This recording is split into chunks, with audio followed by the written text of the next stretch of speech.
Tercera conferencia. La idea de que el hombre es una máquina no es nueva. Es realmente el único punto de vista científico posible. Esto es, un punto de vista basado en la experiencia y la observación. Durante la segunda mitad del siglo XIX, lo que se llamaba psicofisiología daba una definición muy buena de la mecanicidad del hombre. El hombre era mirado como incapaz de hacer un movimiento cualquiera si no recibía impresiones exteriores. Los sabios de esa época sostenían que si fuera posible privar al hombre, desde su nacimiento, de toda impresión exterior o interior, pero manteniéndolo con vida, sería incapaz de hacer el menor movimiento. Evidentemente, tal experiencia es imposible, aunque se tratara de un animal, pues el proceso mismo del mantenimiento de la vida, es decir, la respiración, la alimentación, etc., eso produciría toda clase de impresiones que provocarían diferentes movimientos reflejos y despertarían luego el centro motor. Sin embargo, esta idea es interesante, pues muestra claramente que la actividad de la máquina depende de impresiones exteriores y comienza por reaccionar a esas impresiones. En la máquina cada centro está perfectamente adaptado para recibir la clase de impresiones que le es propia y para responder de la manera exigida. Y cuando los centros trabajan correctamente, es posible calcular el trabajo de la máquina. Se puede prever y predecir una cantidad de incidentes y de reacciones que se producirán en la máquina. Se los puede estudiar y hasta dirigir.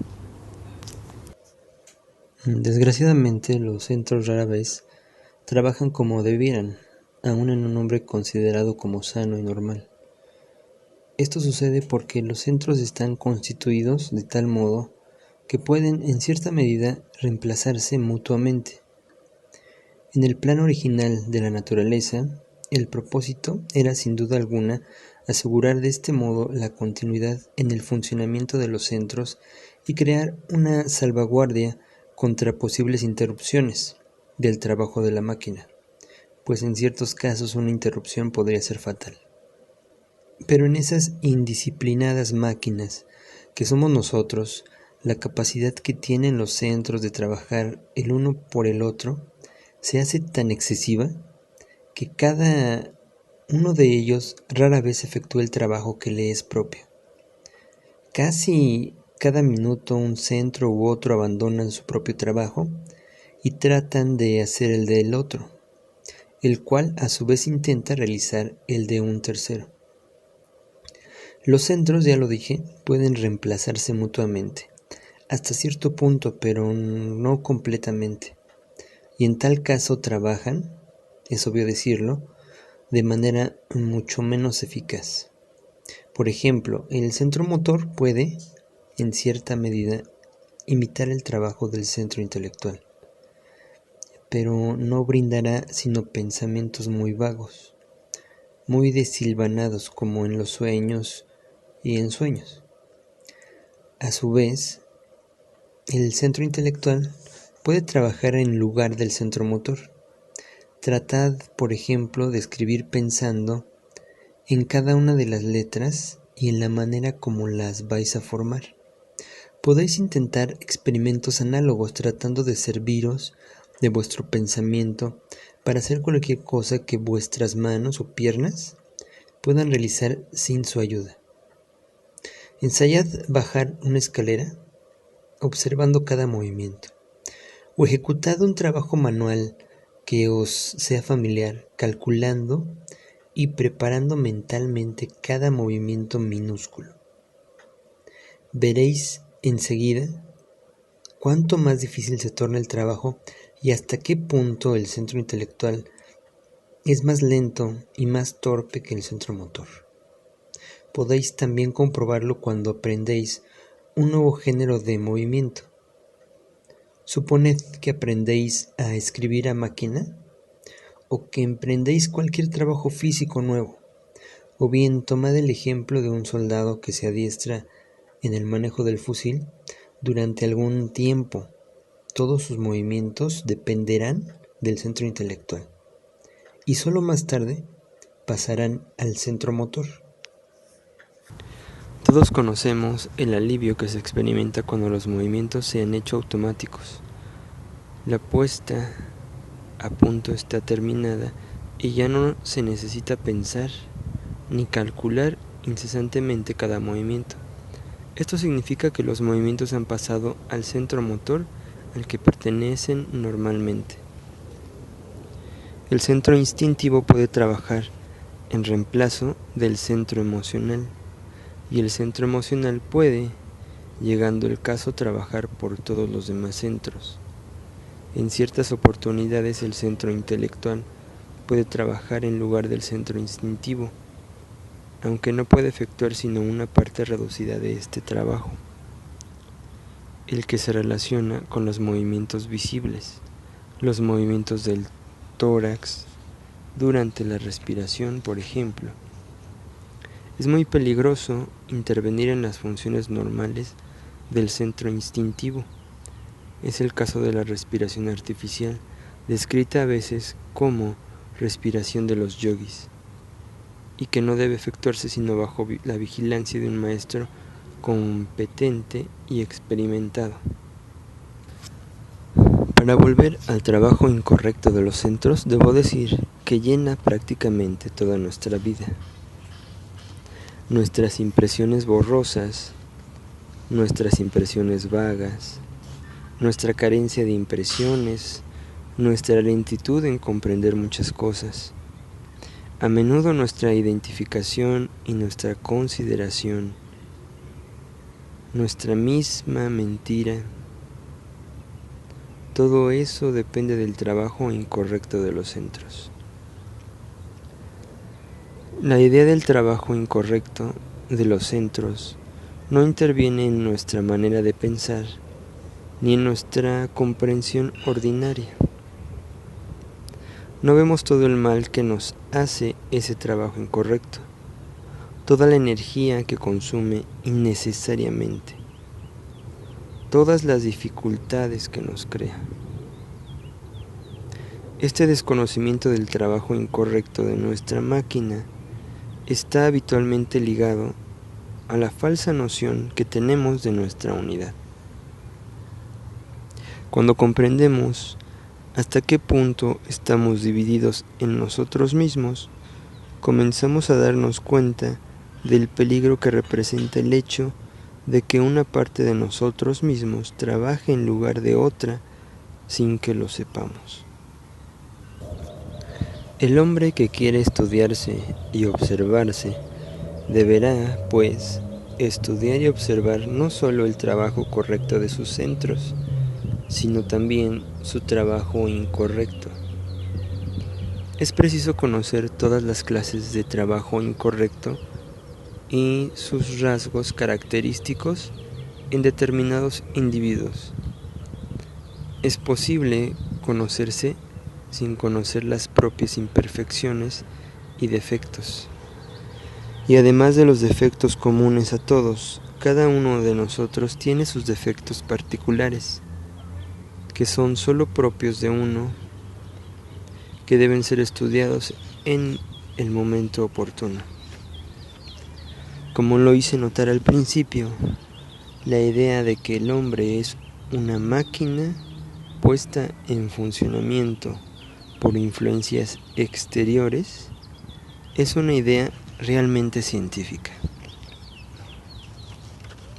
Lo que la ciencia no sabe es, primero, la máquina humana no alcanza su nivel normal de actividad y trabaja muy por debajo de ese nivel, es decir, que no da toda su medida y no funciona con todas sus partes. Y segundo, pese a numerosos obstáculos, la máquina humana es capaz de desarrollarse y crear por sí misma niveles muy diferentes de receptividad y de acción. Debemos hablar ahora de las condiciones necesarias para el desarrollo, pues debe recordarse que si el desarrollo es posible, es también muy raro y requiere gran número de condiciones exteriores e interiores. ¿Cuáles son esas condiciones?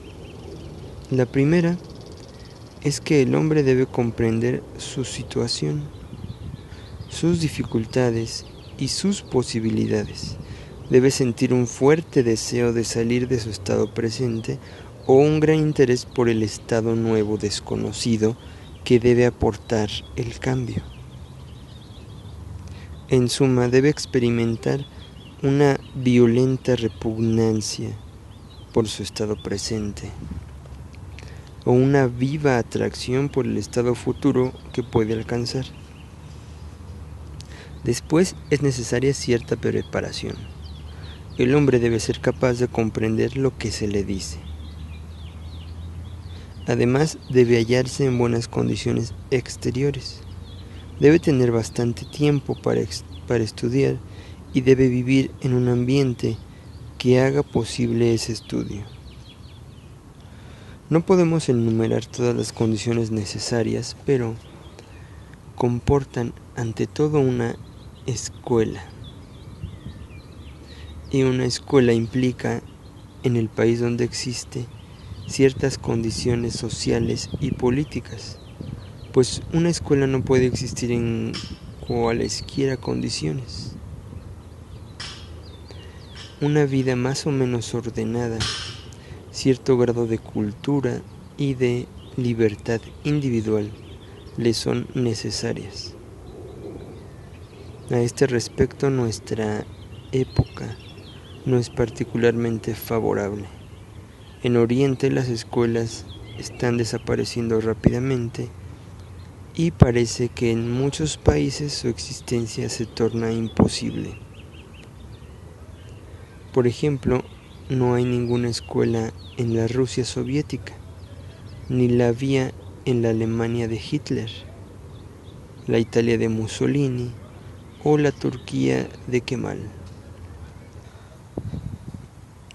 Cité a este propósito en mi nuevo modelo del universo algunos versículos de las leyes de Manu. Lleva como título Reglas para un Tanaka, o sea, dueño de casa. Reglas para un dueño de casa, digamos. Dueño de casa se refiere al término dueño de sí. Capítulo número 4. Punto 61. Que no resida en un país gobernado por sudras, ni en un país habitado por hombres impíos, ni en un país conquistado por heréticos, ni en un país donde abunden los hombres de las castas más bajas. Punto 79. Que no permanezca ni siquiera a la sombra de un árbol, en compañía de personas degradadas, ni de chandalas, los más bajos de los hombres, ni de pucasas, ni de idiotas, ni de hombres arrogantes, ni de hombres de clase baja, ni de anyavasayis, es decir, sepultureros. Capítulo 8. Punto número 22. Un reino poblado sobre todo de sudras, lleno de hombres impíos y privado de habitantes 2 veces nacidos, perecerá por completo rápidamente, atacado por el hambre y la enfermedad. Estas ideas de las leyes de Manu son muy interesantes por cuanto proporcionan al hombre una base que le permitirá comprender las diferentes condiciones políticas y sociales desde el punto de vista del trabajo de escuela.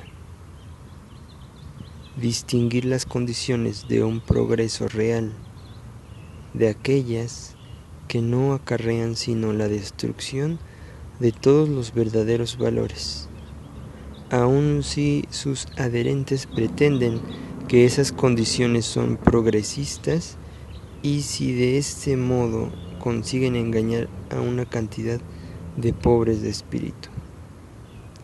Sin embargo, las condiciones exteriores no dependen de nosotros. En cierto límite, y a veces con grandes dificultades, podemos elegir el país donde vivir, pero no podemos elegir nuestra época.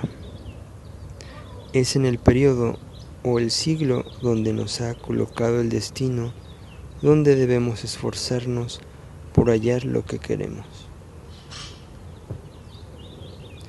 De modo que debemos comprender que hasta el comienzo de la preparación para el desarrollo exige un conjunto de condiciones exteriores e interiores que solo raramente se encuentran juntas. Pero al mismo tiempo debemos comprender que, al menos en lo que concierne a las condiciones interiores, el hombre no está enteramente liberado a la ley del accidente. Numerosas luces han sido preparadas para él, gracias a las escuelas, gracias a las cuales puede hallar su camino, si es que lo desea vivamente y si tiene suerte. Sus posibilidades son tan mínimas que el factor suerte no puede ser eliminado. Intentemos ahora responder a la pregunta: ¿de dónde nace en el hombre el deseo de adquirir un nuevo conocimiento y de cambiar?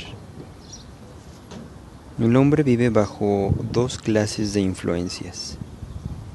Esto debe comprenderse perfectamente, y la diferencia entre las dos clases de influencias debe de ser muy clara.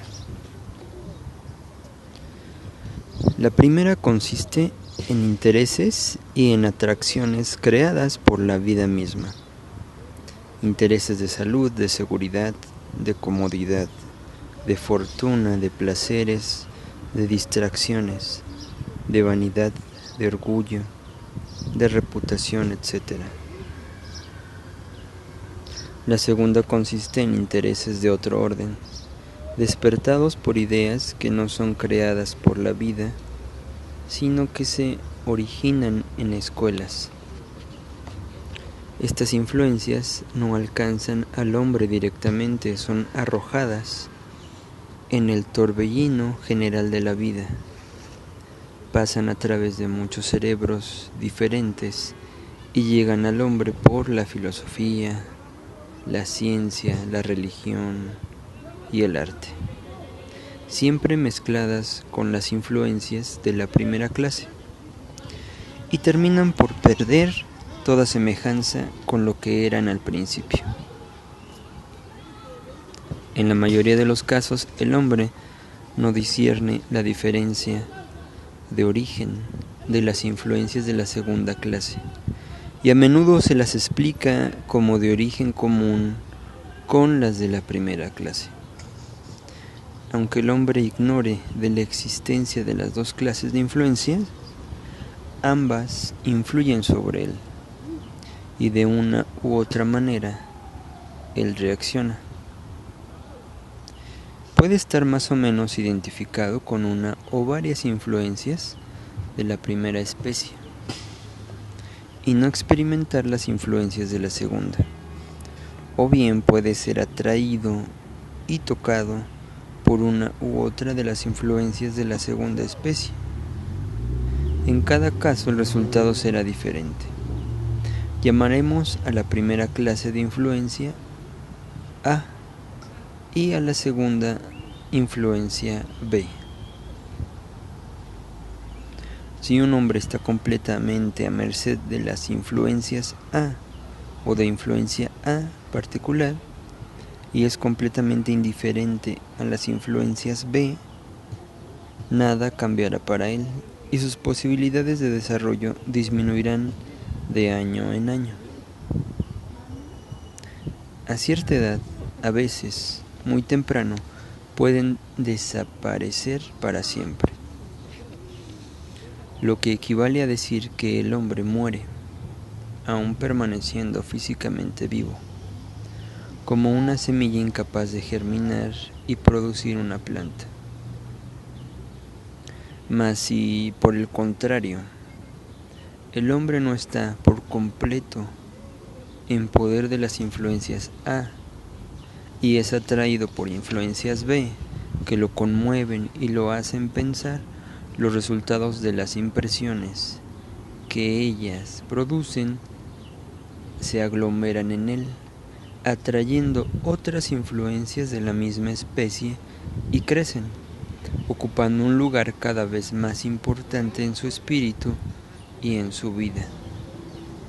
Cuando los resultados de las influencias B han adquirido bastante fuerza, se fusionan para formar en el hombre lo que se llama un centro magnético. Debe comprenderse inmediatamente que la palabra centro no tiene aquí el mismo sentido que en las expresiones centro intelectual o centro motor. Estos últimos pertenecen a la esencia. El centro magnético pertenece a la personalidad. Es simplemente un grupo de intereses que cuando se tornan lo bastante fuertes, sirven hasta cierto punto de factor de orientación y de control. El centro magnético canaliza nuestros intereses en determinada dirección y los ayuda a mantenerse en ella. Al mismo tiempo, no puede hacer gran cosa por sí mismo. Es necesaria una escuela. El centro magnético no puede reemplazar a una escuela, pero puede ayudar a adquirir la conciencia de la necesidad de una escuela. Puede ayudar a ponerse en busca de ella, o, si el hombre por casualidad encuentra una, puede ayudarlo a reconocerla y a tratar de no perderla, pues nada más fácil de perder que una escuela. La posesión de un centro magnético es la primera exigencia, por otra parte no formulada, de una escuela. Si un hombre está privado de centro magnético, o si no tiene un centro magnético insignificante, o también si tiene varios centros magnéticos contradictorios, es decir, si está interesado simultáneamente por cosas incompatibles, en el momento en que haya una escuela, no se interesa por ella, o la critica aún antes de saber nada de ella, o bien su interés desaparece rápidamente, tan pronto surgen las primeras dificultades del trabajo de escuela.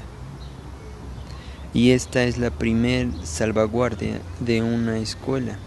Sin ella, la escuela estaría atestada de personas no calificadas, que inmediatamente harían desviar la enseñanza. Un verdadero centro magnético no ayuda solo a reconocer una escuela, sino también a asimilar la enseñanza de la escuela,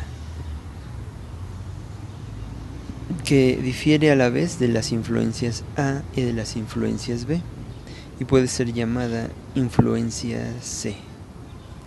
La influencia C no puede ser transmitida más que por palabra, por enseñanza directa, por explicación y demostración. Cuando un hombre encuentra la influencia C y se muestra capaz de asimilarla, se dice de él que en cierto punto de sí mismo, es decir, en su centro magnético, está liberado de la ley de accidente. A partir de este momento, el centro magnético ha desempeñado su papel. Ha conducido a un hombre a una escuela o lo ha ayudado a dar en ella los primeros pasos. Desde ese momento, las ideas y la enseñanza de la escuela ocupan el lugar del centro magnético y comienza a penetrar lentamente en las diferentes partes de la personalidad y luego, con el tiempo, hasta en la esencia.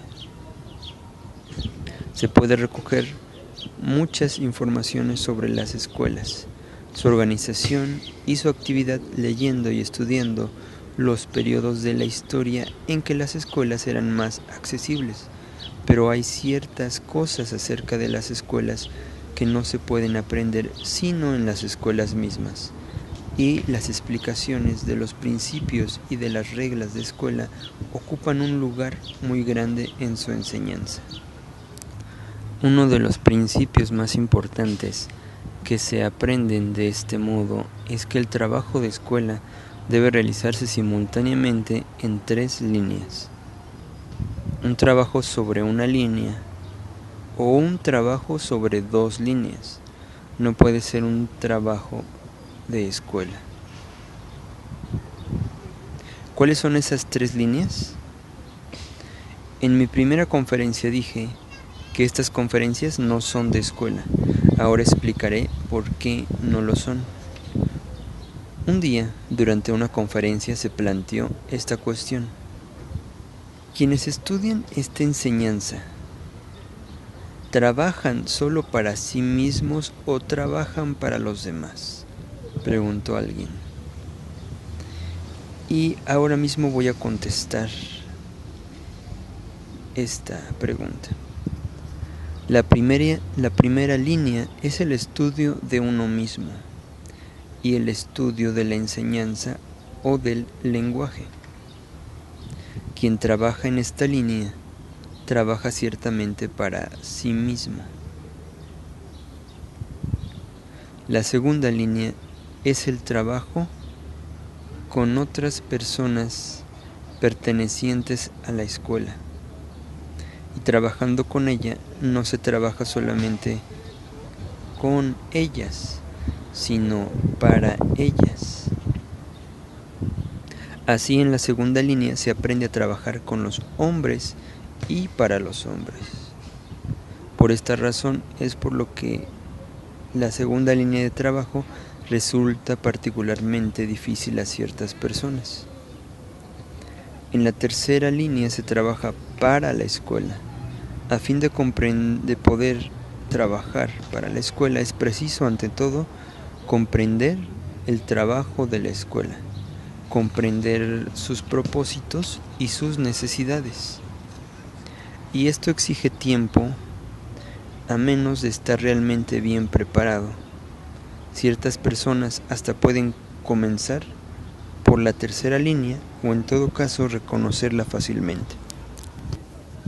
Cuando decía que estas conferencias no eran una escuela, quería decir que ellas no pertenecen más que a una sola línea de trabajo, es decir, el estudio de la enseñanza y el estudio de uno mismo. Es verdad que el hecho mismo de estudiar juntos permite a los hombres trabar conocimiento con la segunda línea de trabajo. Por lo menos aprenden a soportarse los unos a los otros, y si sus miras son bastante amplias y su percepción bastante rápida, hasta pueden tener un atisbo de la segunda y de la tercera líneas de trabajo. Sin embargo, no se puede esperar mucho de estas solas conferencias. En la segunda línea de trabajo, cuando la escuela está organizada por completo, los discípulos deben no solo hablar juntos, sino trabajar juntos. Y ese trabajo puede asumir formas muy diferentes, pero debe siempre, de una u otra manera, ser útil a la escuela. Esto significa que trabajando en la primera línea, se estudia la tercera. Más tarde aprenderéis por qué esas 3 líneas son necesarias y por qué solo 3 líneas de trabajo pueden conducir eficazmente hacia una meta bien definida.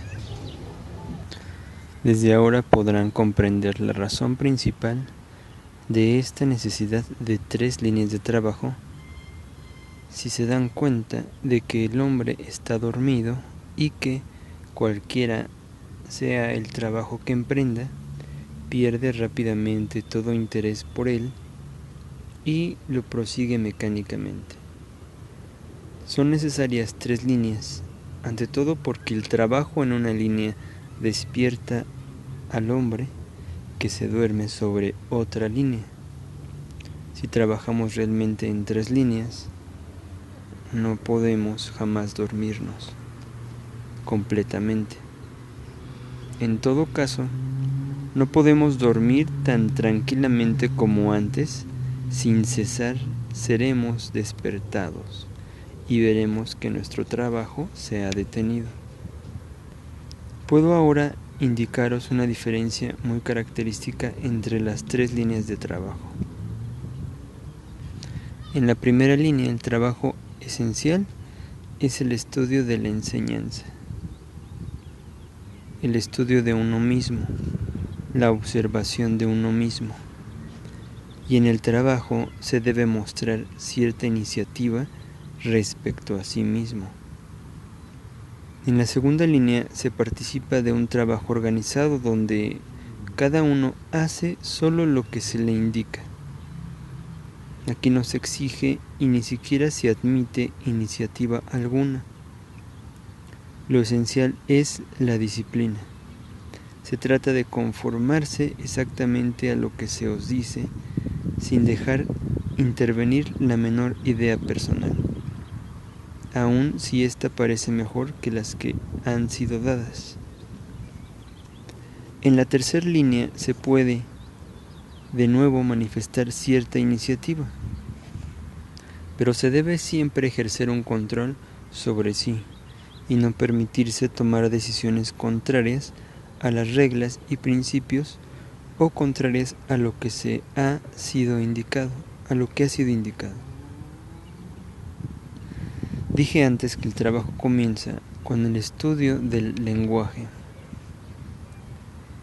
y será muy útil a este propósito ver que conocen ya cierto número de palabras de ese nuevo lenguaje. Y también será igualmente muy útil hacer su cuenta y establecer una lista. Pero deben escribirlas sin ningún comentario, es decir, sin interpretarlas. Los comentarios, interpretaciones o explicaciones deben estar en nuestra comprensión. No pueden transcribirlos. Si eso fuese posible, el estudio de las enseñanzas psicológicas sería muy simple. Bastaría publicar una especie de diccionario o glosario y cada uno sabría todo lo que necesita saber. Por desgracia o por suerte es imposible, y los hombres deben aprender a trabajar cada uno para sí. Volvamos a los centros y tratemos de descubrir por qué no podemos desarrollarlos más rápidamente sin pasar por un prolongado trabajo de escuela. Sabemos que cuando aprendemos algo, acumulamos nuevos materiales en nuestra memoria. Pero, ¿qué es nuestra memoria? Para comprenderlo, debemos aprender a mirar los centros como máquinas distintas e independientes, que consisten de un material sensible, similar al material de los discos fonográficos. Todo lo que nos ocurre, todo lo que vemos, todo lo que oímos, todo lo que sentimos, todo lo que aprendemos, está registrado en esos discos. En otros términos, todos los acontecimientos interiores y exteriores e impresiones dejan ciertas impresiones en esos discos. Impresiones es una palabra muy adecuada, por cuanto se trata aquí realmente de una impresión, de una impronta. Una impresión puede ser profunda, puede ser superficial o puede ser simplemente una impresión fugaz que desaparece muy pronto sin dejar huella. Pero profundas o superficiales son siempre impresiones. Y estas impresiones en discos son todo lo que poseemos, todo lo que conocemos, todo lo que hemos aprendido, todo lo que hemos experimentado, todo está allí en nuestros discos. Igualmente, todos nuestros procesos de pensamiento, nuestros cálculos, nuestras especulaciones se limitan a comparar las inscripciones de los discos, a releerlas una y otra vez, a intentar relacionarlas para comprenderlas y así sucesivamente. No podemos pensar nada que sea nuevo, nada que no se halle inscrito en nuestros discos. Nada podemos decir ni hacer que no corresponda a una inscripción en los discos. No podemos inventar un pensamiento nuevo, así como no podemos inventar un nuevo animal, puesto que todas nuestras ideas de animales se fundan en la observación de animales ya existentes. Las inscripciones o impresiones grabadas en los discos son relacionadas por medio de las asociaciones. Las asociaciones ponen en relación impresiones que se reciben simultáneamente o que tienen entre sí cierta similitud. Dije en mi primer conferencia que la memoria depende de la conciencia y que no recordamos efectivamente sino los momentos en que hemos tenido chispazos de conciencia. Es bien evidente que impresiones distintas, recibidas simultáneamente y por tanto ligadas entre sí, permanecerán más tiempo en la memoria que impresiones desilvanadas. En el relámpago de conciencia de uno mismo, o aún en su proximidad, todas las impresiones del momento se hallan ligadas y permanecen ligadas en la memoria. Lo mismo sucede con las impresiones que presentan una similitud interior. Si el hombre es más consciente en el momento que recibe impresiones, establece un lazo mejor entre las nuevas impresiones y las viejas impresiones que se le asemejan y permanecen asociadas en la memoria. Por el contrario, si el hombre recibe impresiones en un estado de identificación, ni siquiera las advierte y sus rastros desaparecen aún antes de haber sido apreciadas o asociadas. En el estado de identificación no se ve y no se oye. Se está por completo dedicado a los agravios, o los deseos, o a la imaginación. No se puede desligarse de las cosas, de los sentimientos o de los recuerdos. Se está aislado de todo el resto del mundo.